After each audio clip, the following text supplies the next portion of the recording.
윤일록이 프랑스 리그앙 소속 몽펠리에로 깜짝 이적하며 또 한 명의 유럽파가 탄생했습니다. 경남FC와 FC 서울을 거친 윤일록은 지난 시즌 제주 유나이티드가 강등되면서 원소속팀인 일본 J리그 요코하마 마리너스 복귀가 점쳐졌지만 계약을 해지한 뒤 새 팀을 물색했습니다. 당초 거액의 러브콜을 받고 중동행이 유력했지만 선수 본인이 유럽행에 대한 의지를 보이며 몽펠리에 이적이 성사됐습니다. 돈 대신 꿈을 쫓아 축구의 본고장인 유럽으로 날아간 것입니다. 그럼 지금부터 윤일록은 누구이며 어떻게 유럽 진출에 성공했는지 알아보겠습니다. 영상 시청에 앞서 본 채널을 구독해주시면 스포츠토토 80% 적금 유료팩을 무료로 제공해드립니다. 입장 문의는 영상 고정 댓글 클릭 후 메시지 주세요. 경남FC 유스, 진주고의 메시. 광주 출신인 윤일록은 연초중학교 졸업 후 프로축구 경남FC의 18세 이하 클럽인 진주고로 진학했습니다. 당시 진주고에서 윤일록은 전국구 스타였습니다. 상대팀에서 윤일록만 막으면 이긴다는 얘기가 돌 정도였죠. 엘리트 코스를 밟은 윤일록은 2011년 K리그 신인 트래프트를 통해 경남에 우선 지명되어 프로 무대를 밟았습니다. 그리고 2011년 3월 13일 울산 현대를 상대로 프로 데뷔전을 치렀습니다. 그리고 4월에는 인천 유나이티드와 경기에서 전반 1분 만에 프로 데뷔골을 터뜨리며 경남의 2대1 승리를 이끌었습니다. 갓 프로에 데뷔한 선수라고는 믿기 힘든 실력으로 모두를 놀라게 했죠. FC 서울 이적. 경남에서 에이스로 꾸준히 활약한 윤일록을 주목한 건 FC 서울의 최용수 감독이었습니다. 그리고 2013년 윤일록은 경남을 떠나 서울로 이적하며 잠재력을 더 끌어올렸습니다. 하지만 서울에서의 경쟁은 쉽지 않았습니다.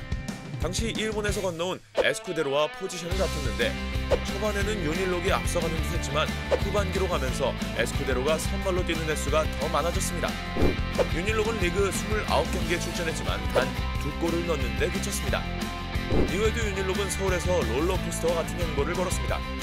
2014년 시즌 7골로 팀 내 주축 공격수를 자리 잡는 듯했지만 2015년에는 서울이 3백 전술을 가동하며 윙어였던 윤일록의 입지가 크게 좁아졌습니다. 동시에 유럽 진출 기회도 놓쳤습니다. 2015년 8월 포르투갈 명문 FC 포르투가 윤일록의 이적을 제안했지만 서울 구단이 거부하면서 최종 무산됐습니다. 서울은 포르투가 제시한 이적료가 터무니없이 적다며 윤일록을 내주지 않았죠.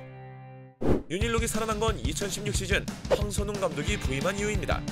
6월 말 최용수 감독이 중국으로 떠나고 황선홍 감독이 지휘봉을 잡으면서 3백이 4백으로 전환됐고 측면 윙어로 기용되면서 경기력도 덩달아 살아났습니다. 결국 시즌 6골 7도움으로 제 몫을 충분히 해냈습니다. 상승세는 계속됐습니다. 2017 시즌에는 무려 37경기에 출전해 19개 공격 포인트, 5골 12도움을 세우며 서울 공격을 이끌었습니다. 일본 J리그 진출, 그러나 실패.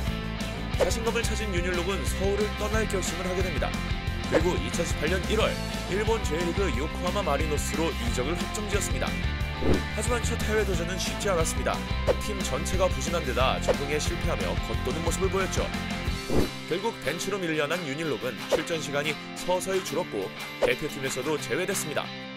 의욕적으로 해외 진출을 시도했지만 결과는 대실패였습니다. 제주 유나이티드 임대. 일본 진출을 잊혀져가던 윤일록은 2019년 2월 제주 유나이티드 임대를 선택하며 국내 무대로 복귀했습니다. 제주가 류승우와 진성욱의 군입대로 생긴 공백을 메우기 위해 K리그 경험이 풍부한 윤일록을 선택한 것입니다.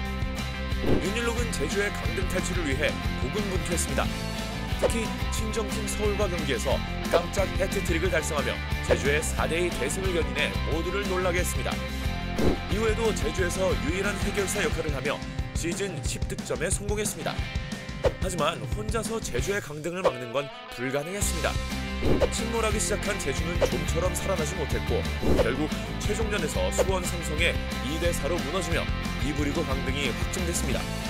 그리고 윤일록과 제주의 동행도 마침표를 찍었습니다. 깜짝 유럽행 프랑스 몽펠리에 입단. 제주는 강등됐지만 윤일록을 향한 관심은 뜨거웠습니다. 울산 현대와 새롭게 재창단한 대전 하나 시티즌이 윤일록 영입에 관심을 보였죠. 그런 와중에 유럽에서 깜짝 제안이 왔습니다. 바로 프랑스 리그앙 소속 몽펠리에였습니다. 축구팬들에겐 올리비에 지루가 뛰었던 팀으로 유명하죠.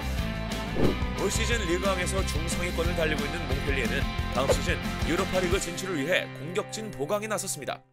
하지만 영입이 유력했던 코트디부아르 출신 로제르 아살레 협상이 결렬되면서 이적료가 되지 않는 윤일록에게 접촉을 시도한 것입니다.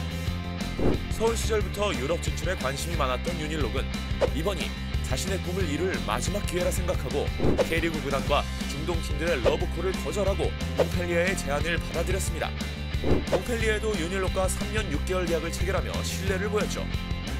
로랑 니콜린 몽펠리에 회장은 윤일록 영입이 갑자기 이뤄진 것이 아니라 오래전부터 꾸준히 관찰한 결과라고 말했습니다. 니콜린 회장은 윤일록이 일본에서 뛸 때 그를 발견했다. 그는 한국 대표팀 경력도 있다. 팀에 큰 도움이 될 선수라고 기대를 보였습니다. 물론 윤일록에게 가장 중요한 건 적응입니다.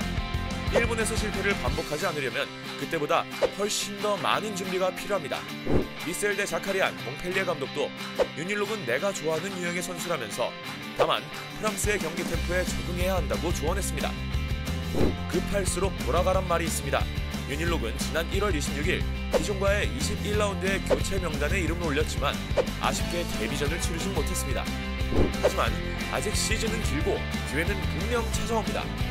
차근차근 제 실력만 발휘한다면 윤일록의 유럽 드림은 현실이 될 것입니다.